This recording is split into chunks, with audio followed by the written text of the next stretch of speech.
사랑하는 성도 여러분, 지난밤도 편안히 주무셨습니까? 7월 8일 화요일 아침입니다. 오늘 하루도 하나님의 말씀으로 승리하는 하루가 되시기를 주님의 이름으로 축원드립니다. 오늘은 우리가 이사야 28장에서 30절을 함께 통독하고 또 말씀을 묵상하는 날이지요.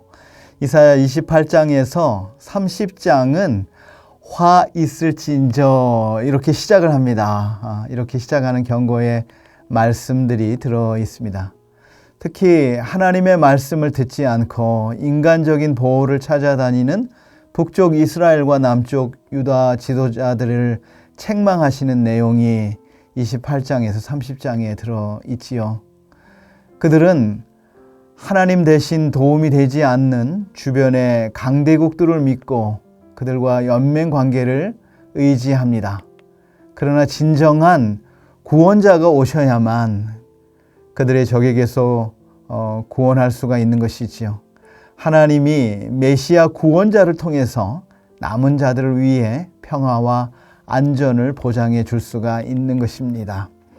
28장은 에브라임과 유대를 향한 경고의 말씀이 기록되어 있어요.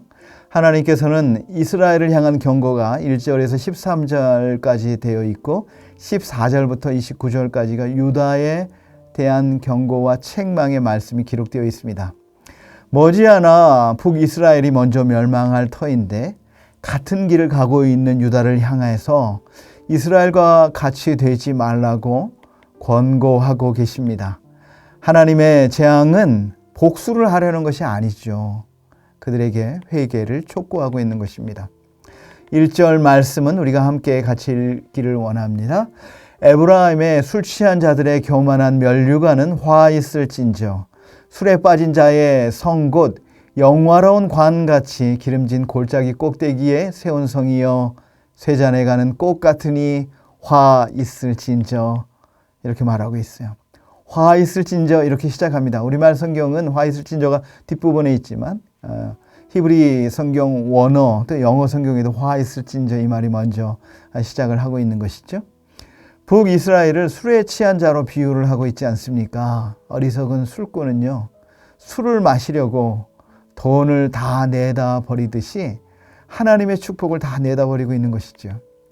또한 제사장들과 선지자들이 이사야의 이 경고의 메시지를 어른이 어린아이에게 말하는 것처럼 아이 취급을 한다고 이사야를 흉내내고 이사야를 조롱하고 있는 것입니다. 9절 10절 말씀에 이렇게 기록하고 있어요.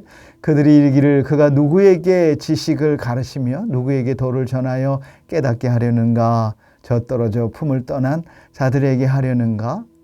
대저 경계에 경계를 더하며 경계에 경계를 더하며 교훈에 교훈을 더하며 교훈에 교훈을 더하되 여기서도 조금 저기서도 조금 하는구나 하는도다 그랬습니다. 애기들 여러분 말 가르칠 때 뭐라고 말합니까? 아빠 해봐, 아빠 이렇게 해봐, 또 해봐 이러잖아요. 여기서도 조금 저기서도 조금 아이들을 가르치는 방법 같다고 조롱을 하고 있는 것이에요. 그들은 이사야의 말을 심각하게 듣지 않고 있습니다. 알아듣게 쉽게 말을 한 이사야의 말을 안 들으면 어떻게 되겠어요? 나중에는 못 알아듣는 외국 말을 하는 자들이 와서 그들에게 심판의 메시지를 말할 것입니다. 아수르가 와서 이스라엘을 정복할 것입니다. 쉼과 평화를 주시는 하나님의 목소리를 듣지 않기 때문에 알아듣지도 못하는 말을 하는 사람들이 그들에게 상처를 입힐 것이요 올무로 잡을 것이요 붙들어 갈 것입니다. 14절에서 29절까지는 남유다에 대한 화를 선포하고 있는 것이지요. 예루살렘이 완전히 멸망하지는 않으나 유다가 큰 고난을 당할 것이다 말하고 있어요. 유다도 이스라엘처럼 하나님의 말씀을 우습게 여겼습니다. 죽음과 약속을 했다 그랬어요. 즉 죽으려고 작정했다 이런 말이에요. 거짓과 거짓말이 일상이 되었습니다.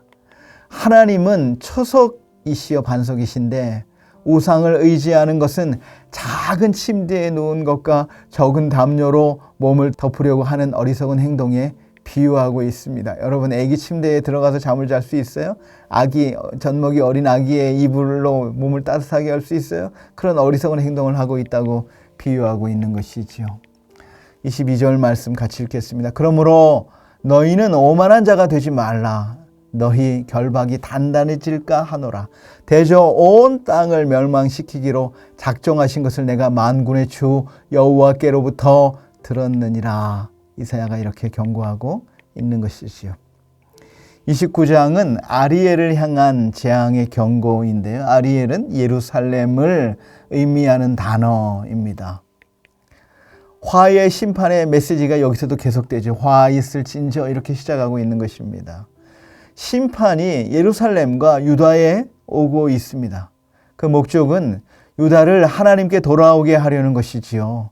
무서운 심판이 오지만 예루살렘은 완전히 함락되지 않습니다. 예루살렘에 구원의 손길이 오고 있는 것이죠. 하나님의 절대 주권적인 은혜로 도시가 망하지는 않습니다.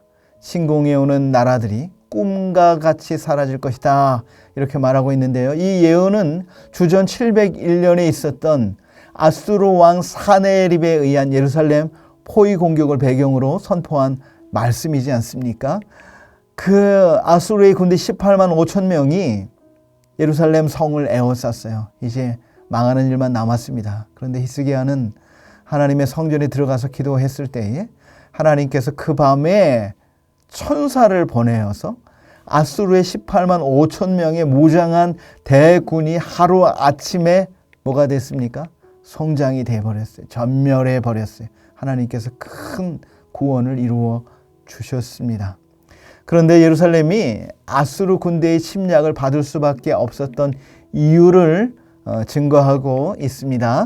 13절 말씀이죠. 주께서 이르시되 이 백성이 입으로는 나를 가까이 하며 입술로는 나를 공경하나 그들의 마음은 내게서 멀리 떠났으니 그들이 나를 경외함은 사람의 계명으로 가르침을 받았을 뿐이라 그랬어요. 여러분 가슴이 뜨끔하는 말씀 아닙니까? 꼭 우리의 속마음을 들킨 것 같습니다. 그들이 나를 경외함은 사람의 계명으로 가르침을 받았을 뿐이라는 말씀의 의미는 그들이 나를 경외한다는 말은 다만 들은 말을 흉내내는 것뿐이라 그랬어요. 그냥 흉내내는, 하는 척하는 것, 그런 의미인 것이죠. 이스라엘 백성들이 하나님을 공식적으로 버린 적은 이스라엘 전 역사에 한 번도 없어요. 그들은 하나님을 안 믿는다고 한 적이 없어요. 그들은 언제나 제사를 드렸습니다. 절기를 지켰습니다. 그러나 제사를 드리는 행위가 자신의 마음과 삶에 하나님 앞에 헌신된 자리에까지 나아가지 못하고 제사 자체가 목적이 되어 있었다는 것이죠. 하나님만을 섬기는 것이 아니라 하나님도 섬기고 다른 우상을 함께 섬겼기 때문에 하나님께서 진노하시고 계시는 것이지요. 가슴이 뜨끔하지 않습니까?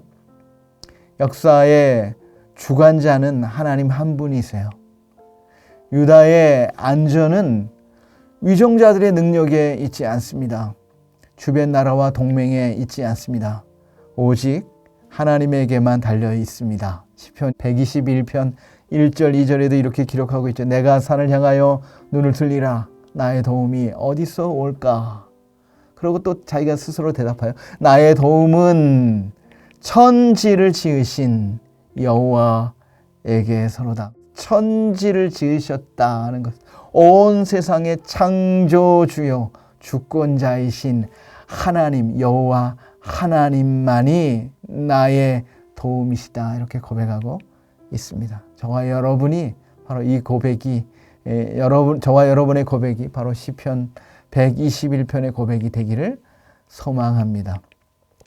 30장은 애굽과 연맹을 맺은 나라들을 향한 재앙이 기록되어 있는 것이죠. 목이 곧은 자녀들에 대한 재앙입니다. 아수르의 침공을 막아내기 위해서 하나님 대신에 쇠해갖고 이제는 도움이 될 수도 없는 애굽을 의지하는 어리석음을 책망하고 있습니다. 그들의 시도는 수치로 끝나게 될 것입니다. 1절 말씀 같이 읽겠습니다. 여호와께서 이르시되 패역한 자식들은 화 있을진저 그들이 계교를 베푸나 나로 말미암지 아니하며 맹약을 맺으나 나의 영으로 말미암지 아니하고 죄의 죄를 더하도다. 그들이 바로의 세력 안에서 스스로 강하려 하며 애굽의 그늘에 피하려 하여 애굽으로 내려갔을 때 나의 입에 묻지 아니하였도다. 그러므로 바로의 세력이 너희의 수치가 되며 애굽의 그늘에 피함이 너희의 수욕이 될 것이라 그랬습니다. 하나님에게 물어보지도 않고 애굽과 동맹을 맺으려 하나 실패할 것이라는 것이죠. 그들은 애굽의 병거와 마병의 힘이 강함을 의지하고 이스라엘의 거룩하신 자 하나님을 앙모하지 아니하고 여호와를 구하지 아니하였어요. 그러나 애굽은 사람이여 신이 아니며 그 말들은 육체여 신이 아니라 여호와께서 그 손을 드시면 돕는 자도 넘어지며 도움을 받는 자도 엎드려져 다 함께 멸망할 것이라고 경고하고 있는 것이죠. 우리에게 주시는 경고의 말씀으로 받으시기를 바랍니다. 눈앞에 보이는 이익을 위해서 힘 있는 사람, 힘 있는 나라를 의지하려는 것은 결국 망하는 길임을 우리는 기억해야 할 것입니다. 이사야의 경고, 또 이스라엘의 역사를 통해서 우리가 다시 한번 기억해야 되는 것이죠. 잠시 번성하는 것 같고 잠시 살아있는 것 같지만 결국 그것은 하나님을 의지하지 않는 것이기에 심판을 면할 길이 없습니다. 우리에게 소망의 근거는 오직 하나님 한 분뿐이십니다. 우리를 지으시고 우리를 가장 잘 아시고 좋은 것을 주시기를 원하시는 하나님 아버지에게로 나아간다면 그분은 반드시 우리를 지켜주시고 풍성한 은혜로 채워주실 것입니다. 사랑하는 성도 여러분, 오늘 하루 우리의 삶의 자리에서 우리 안에 우리가 붙들고 있는 그 애굽을 의지하려는 마음을 내려놓고 하나님께로 우리의 눈을 향하는 저와 여러분이 되시기를 주님의 이름으로 축원드립니다. 기도하겠습니다. 온 세상의 창조주시여 주권자이신 하나님, 지금도 이 세상을 통치하시는 하나님을 신뢰합니다. 눈에 보이지 않아도 여전히 돌보시고 지키시며 이끄시는 하나님을 믿습니다. 눈에 보이는 것만 믿으라는 세상의 속임수에 넘어가지 않게 하소서. 힘으로 세상을 지배하려는 세상 방식을 버리고 공의와 사랑으로 다스리시는 하나님 나라 방식을 따르게 하소서. 세상의 좋은 것들을 의지하지 않고 하나님을 의지하고 살아가는 우리 모두가 되게 하여 주시옵소서. 예수님의 이름으로 기도드리옵나이다. 아멘.